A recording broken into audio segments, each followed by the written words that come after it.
Okay, Bismillahirrahmanirrahim. Assalamualaikum warahmatullahi taala wabarakatuh dan selamat sejahtera pada semua pelajar tingkatan 3 Mahat Johor sekalian. Okay. So pada hari ini kita akan sambung kita punya topik perbincangan dalam bab 2 iaitu respirasi, di mana pada hari ini kita akan tengok kepada subtopik 2.3 berkenaan dengan kesihatan sistem respirasi manusia. Okey, so pada kelas yang lepas, pada minggu lepas, kita telah pun membincangkan berkenaan dengan subtopik 2.2 iaitu pergerakan dan pertukaran gas di dalam badan manusia. So seperti mana yang kamu dah maklum dan kamu ingat, bagaimana proses pertukaran gas di antara oksigen dan juga karbon dioksida ini berlaku dalam kita punya paru-paru. Bagaimana oksigen daripada udara yang kita sedut berada di paru-paru dan berlakunya proses pertukaran gas ini di bahagian alveolus, merentasi dinding alveolus, dan akan dibawa ataupun diangkut oleh sel darah merah dalam bentuk oksihemoglobin. Dan akan diangkut ke seluruh badan, ke setiap sel yang memerlukan oksigen. Dan kemudiannya bagaimana karbon dioksida yang dihasilkan oleh setiap sel-sel pada kita ini, hasil daripada respirasi sel ini akan bergabung dengan sel darah merah dalam bentuk dioksihemoglobin dan akan diangkut semula ke paru-paru, terutama di bahagian alveolus, dan akan meresap keluar, dia akan meresap masuk ke dalam alveolus dan akan dihembus keluar oleh paru-paru sebagai udara hembusan. Dan kita pun melihat beberapa adaptasi struktur alveolus ini yang penting untuk mempertingkatkan kecekapan proses pertukaran gas. Antaranya seperti apa? Ketebalan dinding alveolus dan juga kapilari yang setebal satu sel sahaja. Kelembapan dinding alveolus, luas permukaan alveolus yang besar serta jaringan kapilari yang banyak yang meliputi setiap alveolus. So ini adalah ciri-ciri adaptasi yang ada pada alveolus untuk meningkatkan kecekapan proses pertukaran gas di antara karbon dioksida dan juga oksigen. So hari ini kita masuk pada kesihatan sistem respirasi manusia.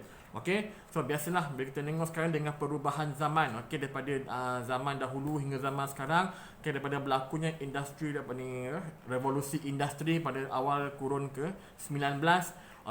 So banyak perubahan-perubahan, terutamanya dari segi perubahan ekosistem yang telah banyak berlaku ke atas muka bumi kita ini. Terutama dari segi pembinaan kilang-kilang yang akan menghasilkan asap-asap gas-gas yang toksik. Dan juga daripada segi penghasilan atau penciptaan rokok dan sebagainya. Serta penebangan hutan yang berleluasa untuk memberi laluan kepada pembangunan dan sebagainya. So semuanya ini akan memberikan faktor masalah kesihatan, terutamanya pada kesihatan sistem respirasi manusia. So ada banyak penyakit lah yang kita akan sentuh dalam bab ini. Tapi pada hari ini permulaannya kita akan tengok apakah punca ataupun penyebab penyakit-penyakit yang dalam sistem respirasi manusia ini.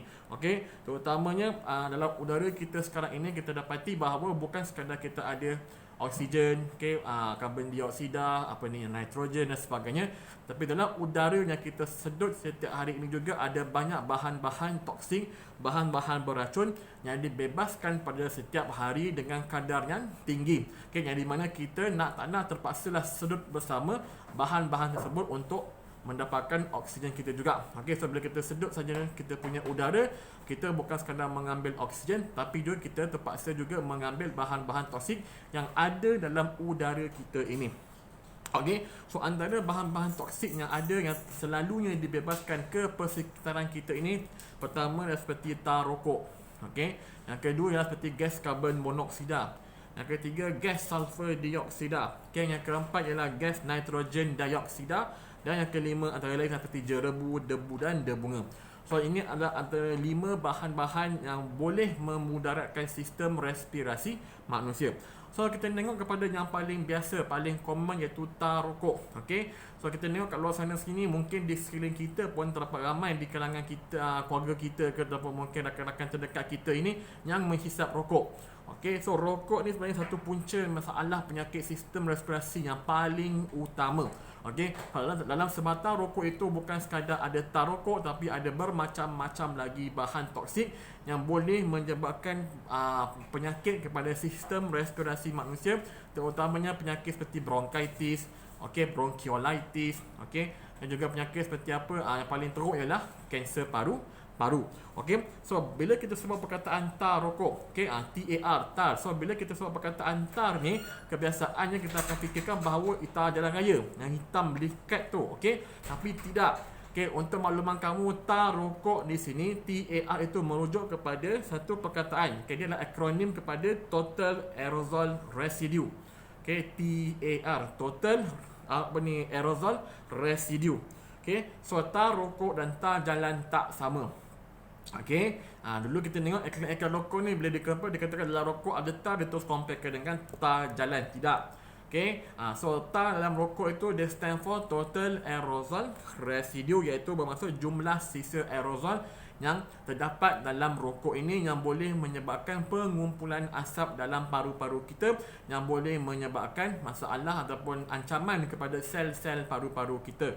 Okey, so itu dimasukkan dengan tar rokok. Okey, dan tar ini juga merupakan bahan yang bertoksik. Okey, dan tar rokok dalam udara sedotan ini dia akan melekat. Okey, dia akan melekat dan membunuh sel di dalam laluan pernafasan seperti kita punya thorax, kita punya pharynx, kita punya larynx, okay? Kita punya epiglottis dan juga kita punya bronchus, bronchial dan juga alveolus. So dia akan melekat dan dia akan membunuh sel-sel pernafasan kita. Ini bahayanya tar rokok, right? Dan tar rokok juga boleh menambahkan lagi pengeluaran mucus dan penghasilan kahak di dalam paru. That's why kalau kamu tengok orang yang merokok, perokok tegar ini, dia akan selalu batuk-batuk, dan dia akan selalu membuang kahak. Okay, dia akan selalu selsema dan sebagainya, sebab tar itu akan merangsang penghasilan lebih banyak mucus dalam sistem respirasi dia. So paru-paru akan buang mucus berlebihan tersebut dalam bentuk batuk dan kahak keluar. Okay, ini sebab utama kenapa perokok tegar memang selalu batuk dan mengeluarkan kahak yang banyak. Okay, dan selain daripada tar rokok itu juga, dalam sebatang rokok juga terdapat beberapa bahan berbahaya lain. Okey, contohnya seperti apa kita tengok ialah stearin. Okey, so stearin ni jenis lemak. Okey, dan dia selalunya digunakan dalam proses penghasilan lilin. Okey, so kita apa yang ada pada lilin tu, itu yang kita hisap lah kalau kita serokok lah. Okey, kemudian kita ada apa? Toluena. Okey, toluena iaitu sejenis pelarut industri. Okey, toluene. Okay, pelarut industri, bahan kimia yang kita hisap. Okay, kemudian apa? Nikotin.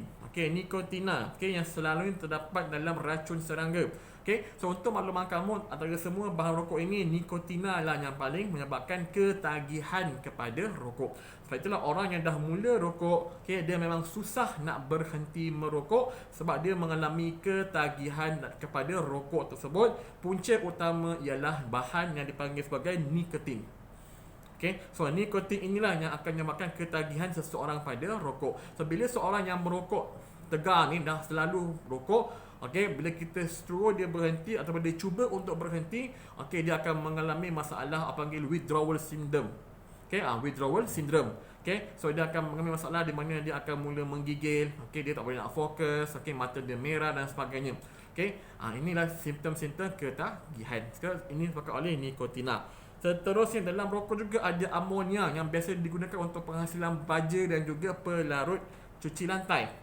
Okay, kemudian kita ada bahan seperti aseton, iaitu jenis pelarut organik yang kebiasaannya terdapat dalam cat ataupun varnish kuku. Okay, dan juga kita tengok pada metanol. Okay, dalam rokok ada metanol, iaitu jenis bahan hidrokarbon, bahan bakar. Okay, gas asli, metanol. Alkohol, iaitu metanol. Okay, so sangat bahaya. Selalunya metanol ni kita gunakan sebagai pelarut bagi kita punya ink printer tu. Right. Dan cyanida ataupun cyanide dalam bahasa orang putih dia, iaitu sebenarnya racun yang bahaya, yang bertoksik. Okay, cyanide ni pernah digunakan dalam Perang Dunia Kedua oleh Hitler, okay, untuk membunuh orang-orang Yahudi. Okay, dalam satu tempat yang kecil, yang tertutup, dia gunakan gas cyanide. Okay, so sangat beracun, okay, dan sangat toksik. Alright. Kemudian arsenik. Okay, juga merupakan jenis bahan yang bertoksik. Dalam bentuk gas, dia boleh menyebabkan kita mati instantly. Okay, arsenik. Dan metana.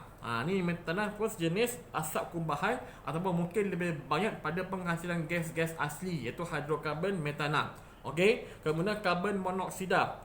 Okay, karbon monoksida yang kebiasaannya dilepaskan oleh kenderaan kita dalam asap kereta tu, itulah sumber utama karbon monoksida. Okay, dan kita ada butana. Okay, butana selalunya terdapat dalam cecair pemetik api itu sebagai sumber bahan bakar. Dan kadmium. Okay, kadmium yang merupakan antara sumber bahan tenaga bagi penghasilan bateri alkali. Okay, so ini adalah antara contoh-contoh bahan toksik, bahan beracun yang terdapat dalam rokok. Dan kesemuanya ini termasuk latar rokok tadi juga akan menyumbang kepada masalah sistem respirasi manusia. Okay, sebab itulah pentingnya untuk kita memberitahu kepada kamu semua jangan sesekali melibatkan diri dengan aktiviti merokok.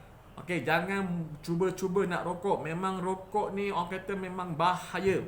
Okey, kepada kesihatan kita kalau tak pada jangka pendek, pada jangka masa panjang. Okey, kesiannya kalau orang yang merokok ini jika dia dah berkahwin ataupun dia ada keluarga, asap rokok yang dibebaskan ke persekitaran itu akan juga disedut oleh orang-orang di sekeliling dia. Okey, ini akan menyebabkan satu fenomena dipanggil sebagai perokok pasif. Okay, so kita yang menghisap rokok ini dipanggil perokok aktif. Orang yang menghisap ataupun menyedut udara-udara ataupun gas-gas yang dilepaskan oleh perokok aktif tadi juga dipanggil sebagai perokok pasif. Dan perokok pasif adalah 2 kali ganda lebih berisiko untuk mendapatkan kanser paru-paru berbanding dengan perokok aktif.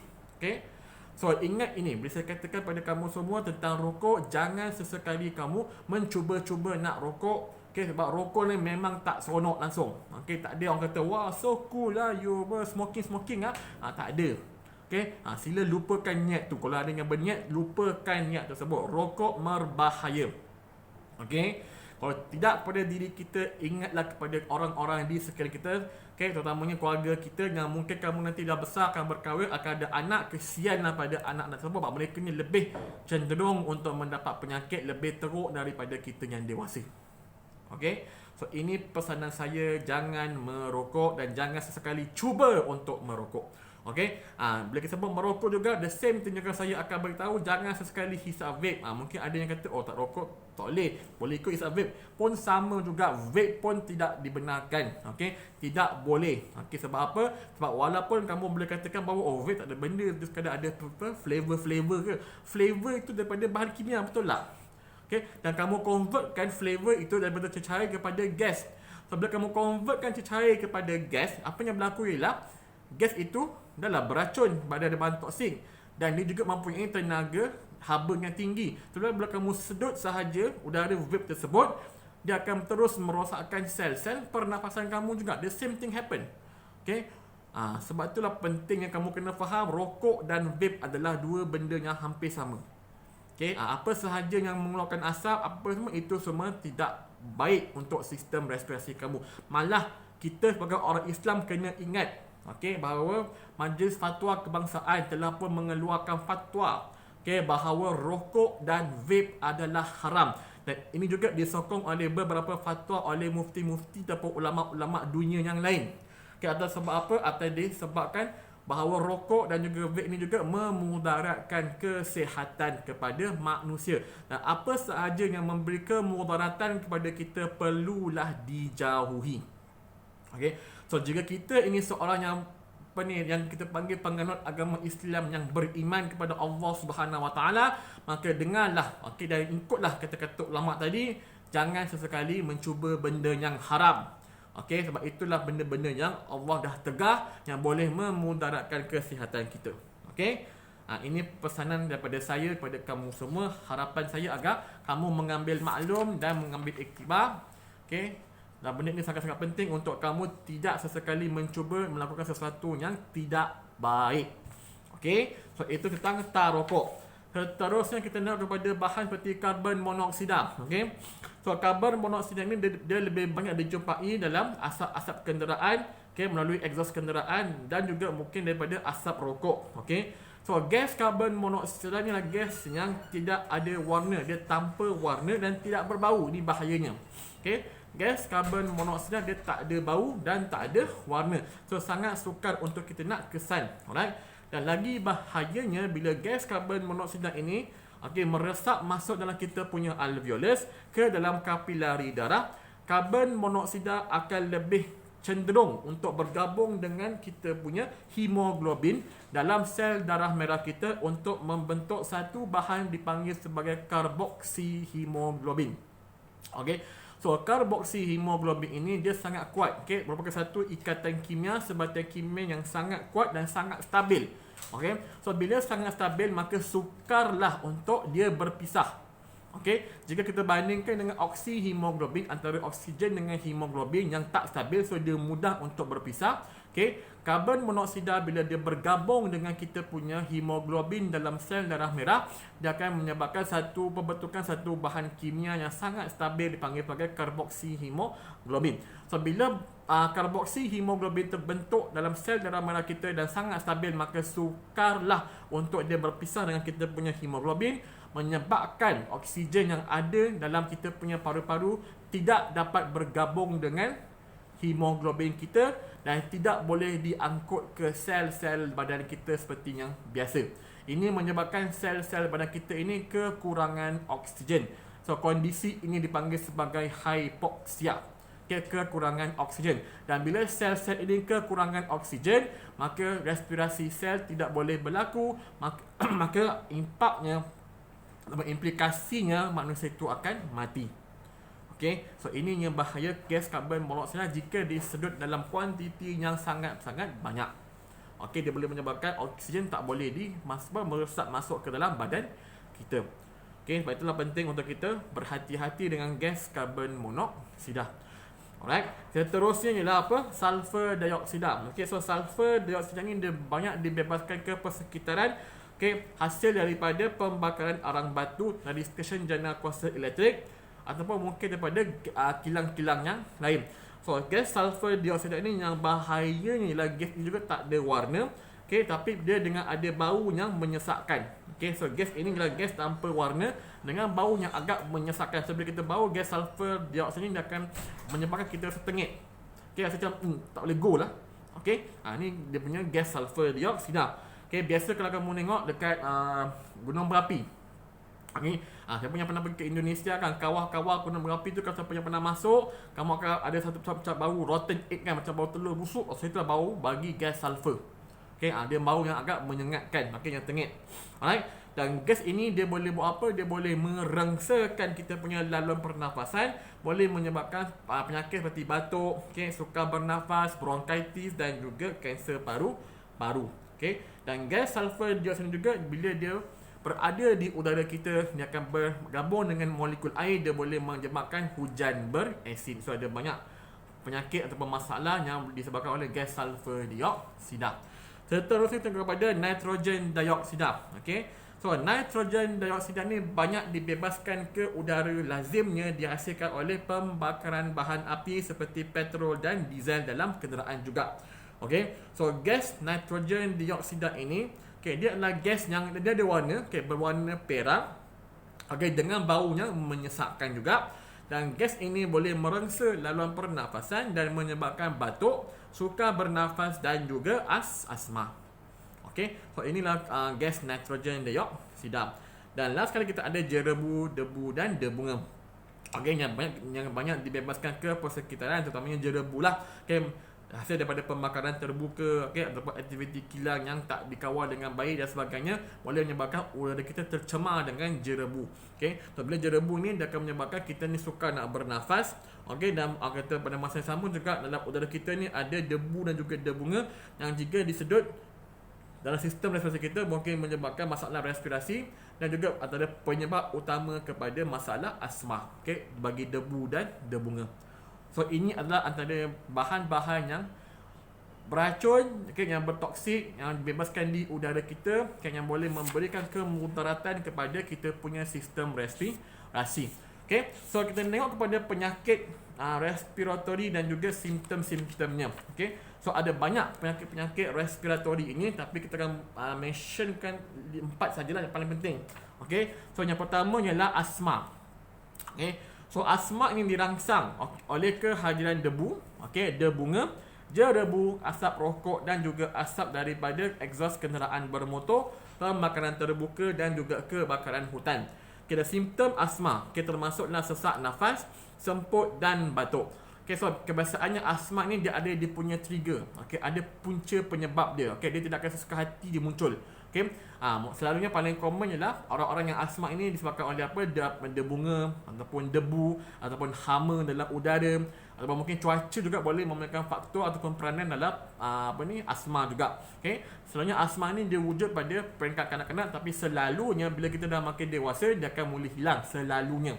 Okay, tapi ada kondisi di mana asma ni kekal sampai ke dewasa. Okay, so bila asma ini apa yang berlaku ialah dia punya mekanisme dia bila dia tersedut, okay, bahan-bahan trigger tadi seperti debunga dan sebagainya, dia akan menyebabkan kita punya laluan pernafasan itu sempit. Okay, dia akan mengecut dan sempit, menyebabkan laluan pernafasan kita ni terhalang. Okay, waktu bila orang yang asma ni bila dia sedut nafas ada bunyi kan, macam bunyinya macam bunyi dia panggil sebagai wheezing lah. Okay, ada bunyi itu. So nak tak nak kena cepat-cepat bagi bantuan kecemasan pada pesakit asma. Alright. Yang kedua, kita ada penyakit ni panggil sebagai bronchitis. So bronchitis ini merujuk kepada radang kepada bahagian bronchus. Okay. So bahagian bronchus tadi kan daripada trakea pecahdu pada bronchus kan. So bahagian bronchus itu jika dijangkiti ataupun ada radang ataupun inflammation, kita panggil sebagai bronchitis. Okay. Dan selalunya punca utama bagi bronchitis ialah tar dan juga bahan perangsa dalam asap rokok. Ini paling common lah bagi bronchitis. Okay, selalu tempat pada pokok-pokok tegar. Dan simptom bronchitis ini termasuklah batuk yang berterusan, tercungap-cungap dan juga tidak dapat tidur. Sebab apa batuk tu? Okay, ini bagi bronchitis. Yang ketiga kita ada emphysema. Okay, so emphysema ialah keadaan di mana alveolus dalam paru-paru kita ini yang dirosakkan oleh bahan-bahan yang berbahaya dalam udara. Seperti apa? Seperti perangsa dalam asap rokok ini. So emphysema berlaku apabila alveolus kita dia rosak. Okay, dia akan mungkin bersegi structure dia, mungkin bersegi fizikal alveolus kita ni dia tak berapa efektif. So dia mungkin mengembang, okay, menyebabkan alveolus kita ni rosak disebabkan oleh bahan-bahan yang berbahaya tadi. Dan simptom emphysema ini termasuklah sesak nafas, okay, sakit dada ketika bernafas dan rasa letih. Okay, biarpun hanya melakukan kejeringan. So orang yang ada emphysema ni dia cepat letih. Okay, sebab apa? Udara tak dapat masuk dengan baik, bahkan alveolus tak berfungsi dengan baik. So udara terkumpul dalam alveolus. Okay, so bila udara terkumpul dalam alveolus, tak berlakunya proses pertukaran gas dengan baik, maka even dia buat kejeringan pun dia akan cepat letih sebab kekurangan oksigen. Dan pesakit emphysema tidak dapat dirawat, tetapi simptom penyakit ini boleh dikawal. So kebiasaannya emphysema ini dia tidak boleh dirawat. Okey, sebab masalah pada kerosakan pada alveolus dalaman susah. Okey, so nak tanya orang yang ada emphysema ini jika terlalu kronik, kita akan bagi dia suplemen oksigen, okay, dalam bentuk face mask. Okey, dan untuk dia punya long term solution emphysema ini kita buatlah kita daftar dia kepada organ donation lah untuk menerima organ paru-paru lah jika ada. Okey. Emphysema ni dia lebih kritikal sebenarnya. Dia menyebabkan kerosakan pada alveolus dalam paru tu. Okay, sesuatu yang sukar untuk kita nak rawat, tetapi kita hanya boleh berikan keselesaan kepada pesakit emphysema ini. Okay, dan last kali kita ada kanser paru-paru. Okay, yang paling common. Okay, so kanser paru-paru ini dia boleh disebabkan oleh bahan-bahan kimia, okay, yang boleh menyebabkan kanser yang dipanggil sebagai karsinogen. So apa sahaja bahan yang menyebabkan kanser dipanggil sebagai karsinogen. Okay, so dalam asap rokok terutamanya adalah asap rokok ada bahan-bahan karsinogen yang boleh menyebabkan sel-sel dalam paru-paru ini berubah menjadi kanser paru-paru. Okay, dan antara simptom dalam kanser paru-paru ini termasuklah batuk yang berterusan, okay, kahak berdarah. Okay, bila kita batuk berterusan, batuk itu akan mengeluarkan kahak yang berdarah dan rasa sakit semasa bernafas. Okay, dan bila kita tengok paru-paru bagi pesakit kanser ini, kita akan dapati sel dia ataupun struktur bagi paru-parunya berwarna hitam. Okay, dan mungkin ada ketumbuhan-ketumbuhan lain yang abnormal dan sebagainya. Okay, so ini antara penyakit yang paling common yang dah pun mula berlaku dan mula wujud, okay, di dunia ini, antara top 10, okay, pembunuh manusia. Okay, itu kanser paru-paru yang muncul disebabkan oleh apa? Kita punya tabiat hidup kita. Alright. Sebab itulah kenapa pentingnya sekali lagi saya menegaskan bahawa rokok ini sangat berbahaya. Okey. So jika kita sayangkan kita punya paru-paru, kita sayangkan kesihatan diri kita, jika kita sayangkan orang-orang di sekeliling kita, maka saya ingin ingatkan sekali lagi dan ingin saya tegaskan sekali lagi, jangan sesekali mencuba untuk merokok, baik rokok maupun vape, sebab kesemuanya ini boleh menyebabkan masalah kepada sistem kesihatan manusia, iaitu diri kita sendiri dan juga orang-orang di sekeliling kita. Okey. Dan dengarlah apa yang ulama kita dah pun bagi tahu, bila rokok dan vape ini haram, maka jadi ada benda yang haram. Okey, so jangan kita nak bawa kita macam ada khilaf lah, apalah. Kita ambil pendekatan yang lebih baik. Okey, so ini saja untuk pada kelas hari ini. So insya-Allah pada minggu depan kita akan tengok kepada adaptasi dalam sistem respirasi serta pertukaran gas dalam tumbuhan. Okey, so sekian, terima kasih. Assalamualaikum warahmatullahi taala wabarakatuh.